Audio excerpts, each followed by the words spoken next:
Hi everyone, my name is Sarah Wilson and I am the owner of and a travel planner at Create My Adventure, a private travel planning company. And I am here today to answer all the questions you have about what it's like traveling during a pandemic. So let's jump in.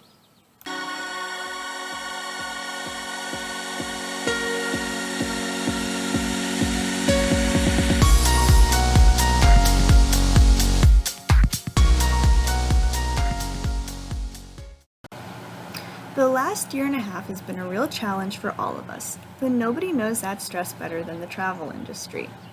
The world basically closed down and asked us to stay home. That's not something we're used to doing. Then early last year, with the rollout of the vaccines, we started to see the numbers in cases of COVID decline. This meant the world was ready to open back up and travelers were ready to go. This is great. The past year and a half has been a real challenge for all of us, and nobody knows that stress better than the travel industry. The world all but closed down and asked us to stay home. That's not something we're used to doing. Then early last year, with the rollout of the vaccines, we started to see numbers in COVID cases dropping. That was good news. The world began to open back up to travelers, and travelers were ready to go. And while that's great for tourism and great for the economy and great for people like me, we have to remember we are still in the middle of a pandemic. And with the Delta variant on the rise, a lot of travelers are having concerns about their upcoming trips. This has inspired me to do a Q&A for all of my fellow travelers and answer questions about what it's like traveling during a pandemic. I recently posed a question: what concerns do you, as travelers, have about booking, planning, and traveling right now? I've got lots of responses. So today we're going to look at the most asked questions and give you the answers you're looking for. The most asked question that I received was, is it safe to travel right now? Or, is it safe to travel during a pandemic? That's a very broad question, and there are so many different aspects that we need to consider before we can answer it. So we're going to go ahead and answer all the other questions because I think that's going to give you your answer in the end. By the end of this, we're going to circle back around and kind of recap, and hopefully you'll have decided whether or not you believe it is safe to travel right now. Please keep in mind that policies change all the time. The information I'm giving you today is current as of today.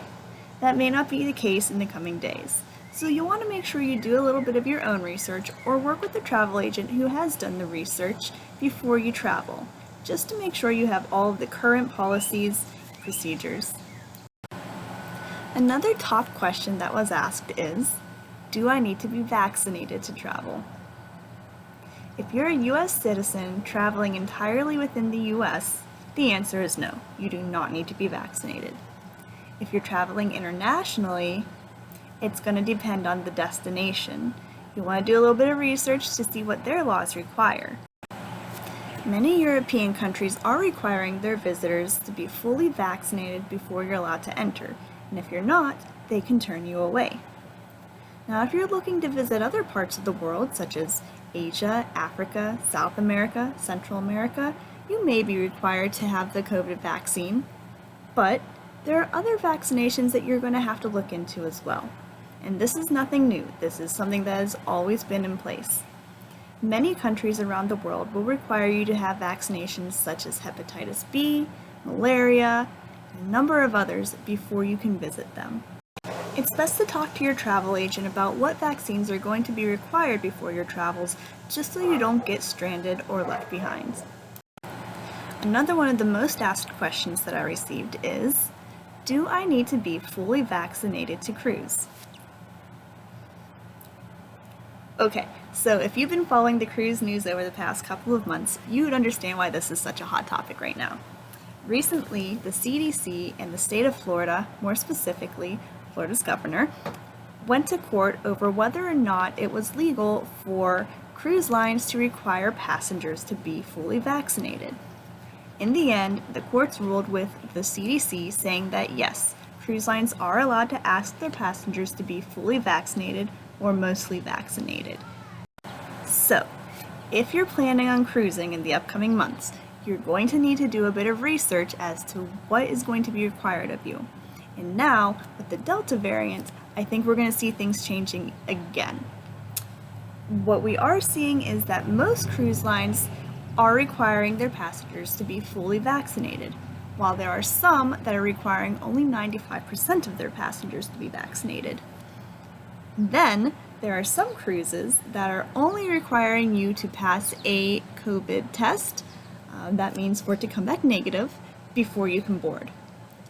And then, there are some cruise lines that are requiring you to be both fully vaccinated and to have a negative COVID test for you to sail. There's so much, and like I said, I think we're going to see things changing again. So if you're planning on cruising, please do some research, make sure you know what you're getting into, and keep checking because these things are changing all the time. Be prepared. Hair change. What do you think? Are face masks required on a plane? The answer is yes. Yes, they are. And this is whether you are fully vaccinated or not. Be sure to bring your mask. And not only are they required on a plane, but they're also required everywhere in an airport. So make sure you have one with you. It's also important to know what types of face coverings are accepted and what kind are not. Your disposable face masks and cloth face masks, as long as there aren't any holes, tears, rips, or valves in them, are generally accepted. Things such as bandanas and scarves, ski masks, and shirt collars, not acceptable.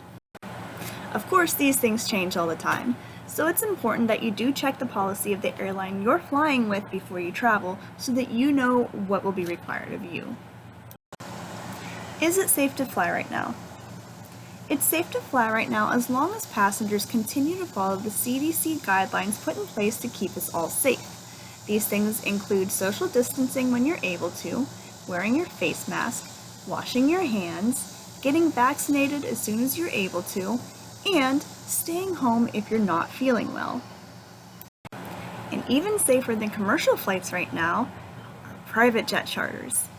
This is my area of expertise. Yes, flying privately is more costly than flying commercially. However, if you're looking to avoid the public entirely, this is something you might want to consider.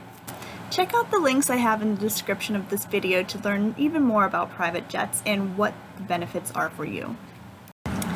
Do I need to get tested for COVID before leaving the United States? As of right now, there are no requirements for outbound travelers. However, it is still strongly recommended by the CDC that you do get tested 1 to 3 days prior to leaving.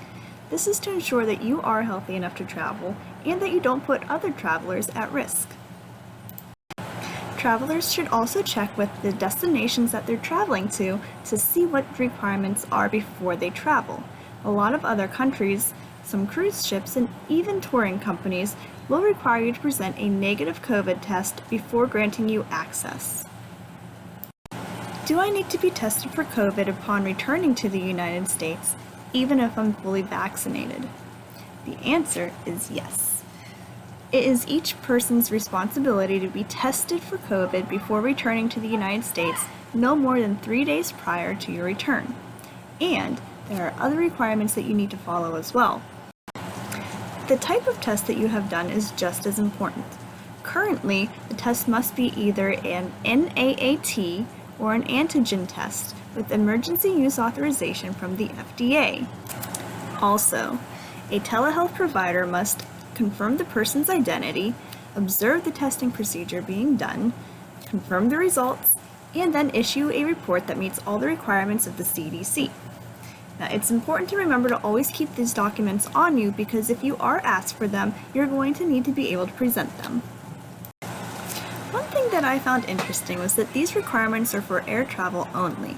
If you're doing land border crossing, there are other requirements that may apply.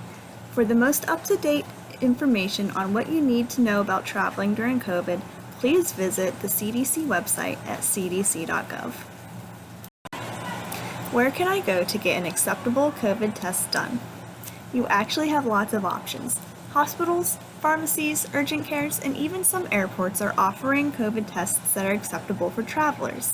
If you are having a difficult time finding a location for testing, get a hold of your primary care physician and ask for a list of places in the area where you can be tested.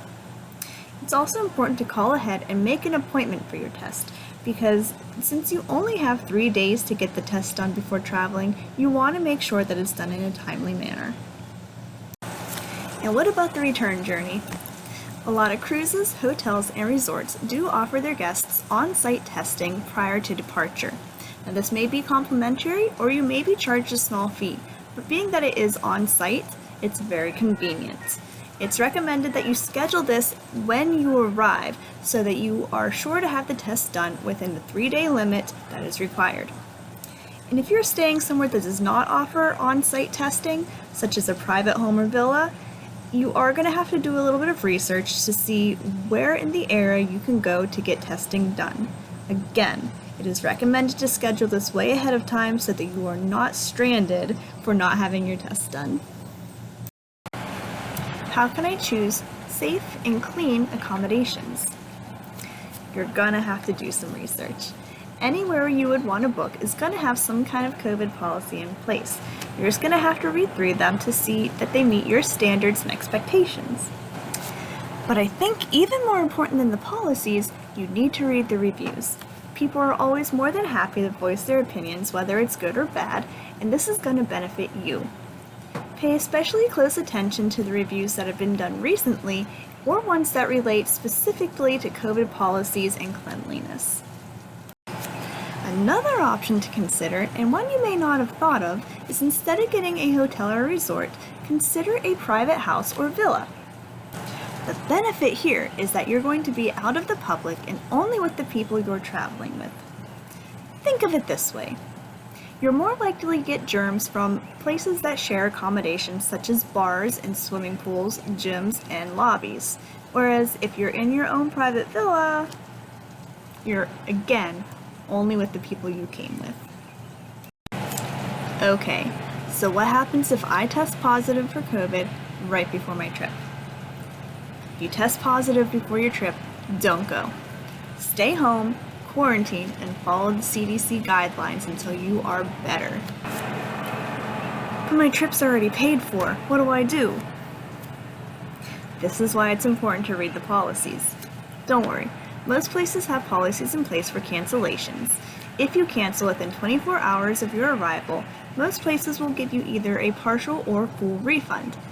If that's not an option, a lot of times they can give you a future travel credit or will allow you to reschedule your trip for when you are able to travel. Again though, it's important to know what's in the policies because they're all going to be a little bit different. And now the dreaded question. This might be the one you've all been waiting for. What happens if I test positive while I'm away? If you test positive for COVID while you're away, you're not going to be able to return home. What you will need to do is find a place to quarantine until you're able to test negative following the CDC's guidelines. Now, many resorts and airlines offer their own insurance policies that you can purchase as part of a travel plan in case you do need to extend your stay due to COVID or plans change. I think this is the perfect time to bring up the importance of having really good travel insurance. And we're going to talk a little bit more about that in the next question. But I will say this. If you opt out of travel insurance and your lodgings don't cover extended stay for COVID positive individuals, it is completely up to you to book new accommodations and to rebook your flights for the remaining of the trip at your own expense.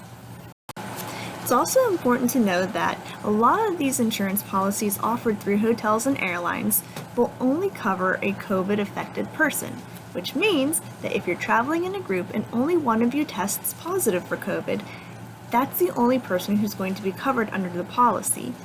You may have an extended stay, but nobody else will. What kind of travel insurance should I get? My hotel and flight offered insurance. Will that be good enough? This is so important right now, and unfortunately, it's one of those things that travelers either overlook or opt out of. Look, I know that travel insurance is an additional cost, and you're already paying more for this trip than you thought you would be. But trust me when I say it's very essential, and not just in the middle of a pandemic, but always. My professional opinion is to forego the special airline and hotel insurance and get really good traveler's insurance that covers you from door to door. That means from the time you leave your house to the time you return. I'm not certified to speak about insurance, so I can't go into any policies or into much detail. But what I will tell you is talk to your travel agent because we will know who to connect you with based on the type of trip that you're taking and your specific needs. Having really good travel insurance will cover just about anything you can think of, including loss of baggage, property damage, delays, change of itineraries, cancellations, medical emergencies, and even unforeseen circumstances. This will also help you in case of a COVID event during your trip. Having good traveler's insurance will be able to assist you getting accommodations for quarantine, changing flights around, and help you get medical attention if you need it. If I need to reschedule, will I get a refund or am I going to be stuck with a future travel credit? Each hotel, resort, airline, tour, and excursion are all going to have their own cancellation and refund policies, so you'll just have to do a little bit of research before booking to make sure that their policies do fit your needs. Also, as we talked about, traveler's insurance. So even if your accommodations policies don't cover your costs, if you have the right traveler's insurance, it's likely that that will. How can they tell the difference between a real vaccine card and a fake one? Unfortunately, it's almost impossible to pick out a fake. However, the vaccine center where you got your shot submits your confirmation to a state vaccine database. Don't be alarmed. Any vaccine you've ever gotten is already in one of these registries. This is the protocol.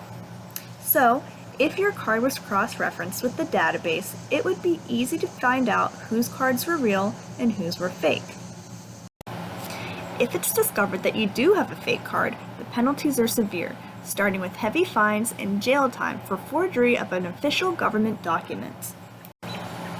Why are so many flights being canceled or delayed? Does this have anything to do with the pandemic? Yes and no. So let's look at some stats.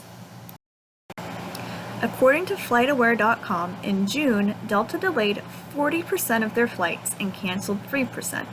American Airlines delayed 34% and canceled 3% as well. For some comparison, here are the stats for June 2019, pre-pandemic. 27% of flights were delayed and 2% were canceled. While we can credit some of this to bad weather, the biggest cause for the jump is that flights are understaffed and overbooked. When the pandemic hit, many airport employees, including pilots, were laid off due to lack of work. Then, when travel started booming again, there weren't enough employees or pilots to accommodate as many travelers who were ready to go. Many airport workers found new jobs, and pilots, who had been off for so many months, have to do retraining. That takes a lot of time. There are laws regulating how many hours a day a pilot's allowed to fly. And with the pilot shortage already in place, this leads to a lot of flights just not having anybody who's capable of flying them. I'm going to recommend that you give yourself lots of leeway when it comes to booking your flights. If you need to be somewhere for something important, like a wedding, a job, or even a cruise, give yourself an extra day. Fly in early to ensure that you're not going to miss out on your big event. Where are the safest places to visit right now? This information is changing every day. And with the Delta variant spreading as quickly as it is, new hotspots are popping up everywhere. It's kind of hard to predict what's going to happen in the next couple of months, but what I will advise is to stay away from large cities and popular tourist destinations, at least for a little while. Now, what I would recommend if you're looking for safe travel is check out your private travel options. I know we already talked a little bit about private homes and villas and private planes, but there are a lot of options that you may not know are available to you. Don't let the term scare you. Yes, private travel does mean your trip will be more exclusive, but it doesn't have to be exclusively expensive. Check out what options are available to you by looking at the links down in the description of this video. And if you're not tired of listening to me talk after this video, check out my other videos. I do have some that are related directly to private travel, just for you. So here we are. We've come full circle. Is it safe to travel during a pandemic? I hope I've given you enough facts so that you can form your own informed opinion and make that decision on your own. If you're still unsure, talk to a travel agent. If you don't feel like you're ready to travel, don't. Put all that money aside and go on a bigger and better trip when you are ready to travel. Remember to get good travel insurance, read all your policies, arrive at the airport early, check for your hot spots and make sure you're not visiting anywhere that's going to put you at risk, and if you do feel sick, be sure you stay home. As you can see, I may have started this video a little bit later than anticipated and it's already gotten dark on us. But I hope that I was able to answer all the questions that you had. If you do have any more concerns, feel free to place them down in the comments and I'll address them there so that everybody can benefit from the information. And please be sure to share this video with anyone you think would enjoy it or who might benefit from hearing the information. Thanks for watching!